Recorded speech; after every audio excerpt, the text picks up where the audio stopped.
This right here is a upper that I received from Bear Creek Arsenal. This is a dual charger 5.56.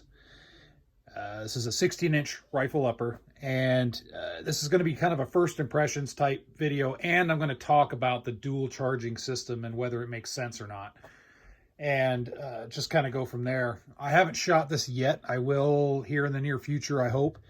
It's been a hectic schedule, so we'll see what happens. First off, as I said, Bear Creek Arsenal sent me this, no money exchanged hands. They've sent me this upper just like they've sent me other uppers in the past. And I just want to talk about the quality of the upper in regards to it being a budget price. I think the overall machine work and everything's good. Everything's straight on it. I did throw some things on it, but right here, the rail, all that stuff is good to go. The barrel, everything seems to be pretty good. No loose screws, no machine marks that I can see. Back here in the bolt, everything looks nice and tight. The fitment between this and this arrow lower that I had, this arrow rifle lower that I have right here, seems to be really good. No issues there. The function of the bolt seems to be really, really good. So overall, as far as just machine work and quality, I think it's good to go, especially for the price. Now, if you go to Bear Creek Arsenal's website, I notice their price fluctuates a little bit that I've seen. So just go to their website and then just kind of look, and you can see all the different types of uppers that they have, and you could price out from there. The meat and potatoes of this video, this dual charging system. So what that is you can see here, I have a side charger, a side charging handle right there, and a regular AR-15 style. First off, what's the point of it? Does it have any tactical application, I guess, if we're talking about tactical use? I'm going to say no, because AR-15s have been around since last century, and, you know, they fought in plenty of wars. There's never really been an issue with the charging handle being located right here and also being non-reciprocating. It's never been an issue, so I don't see any benefit. One thing maybe that could be argued is if you're in a very, very weird contorted position, maybe it's easier to reach over and charge from the side than it is from the top. In a certain instance, sure, I can see that, but I don't think of it as a tactical need. Do I think it's cool? Yes, I do. And I think it's really neat in the sense that you can practice multiple manual of arms. I think that's where this shines. I used to be an AK guy. I got rid of my AKs a long time ago. I wanted to get more AKs recently, but they're so damn overpriced. I just can't bring myself to spending the amount of money people want for those things. I miss the old days of AKs when they were like $399 could get you a Wasser 10 or something.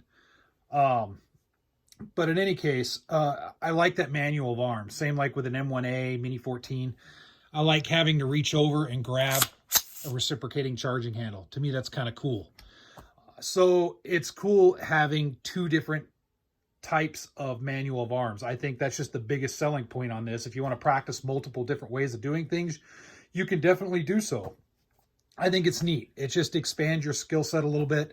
If you don't have an AK, it gives you a little bit of the movement of an AK. See how this charging handle feels a lot like an AK? It gives you that movement to where you can almost practice an AK manual of arms. Granted, you don't have the safety, you don't have the style of magazine to rock it in, all that good stuff, but still, it gives you a little bit of that. I think that's neat.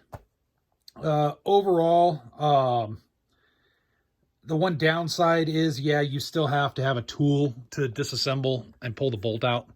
So right here in front of your handle, there's a bolt that holds that in. You got to loosen that up, take that out. Then you can pull the bolt out and do your maintenance and cleaning and all that good stuff. So as far as something, if you're going to use this as a woods gun or anything like that, cool, you can do so. I think it would do just fine, but make sure you have to carry the tools with you to maintain it. One other thing, though, that you have to be careful of is there's no style of port cover on here. It would probably cost a lot more money because just the nature of the upper. But I like some of the older, I believe it's the, I want to say the SIG 552s, 553s, whatever. They have a cover that's right here, and as it reciprocates, the cover kind of lifts up over, and I think the old AR-18s had the same thing. But it was kind of a neat idea to stop this, because there's a lot of the bolt that's open, and there's a lot of area that stuff can get in there. So you have to keep that in mind. If you're in a muddy area and you drop this in mud, there's a lot of ways for the mud to ingress into your operating system and could cause malfunctions. So keep that in mind. A lot of the bolt's exposed, so you have to care for it. As far as I know, there's nothing on the market that would cover this part, or there's no little tricks that I know of to cover it that wouldn't induce a malfunction. So just be careful. If you're using this as your primary rifle and you're taking it out and training with it out in the wilderness, that's cool. Just know about that. Everything else, good to go. I mean, like I said, the machine work and everything, I like it. I like, you know, the feel of the charging handle is nice and smooth on both of the handles. Good to go. No issues there. I think the biggest thing is just the training aspect, and the novelty aspect is where I think this rifle shines. I can't see a true tactical benefit to having a dual charging. I really can't.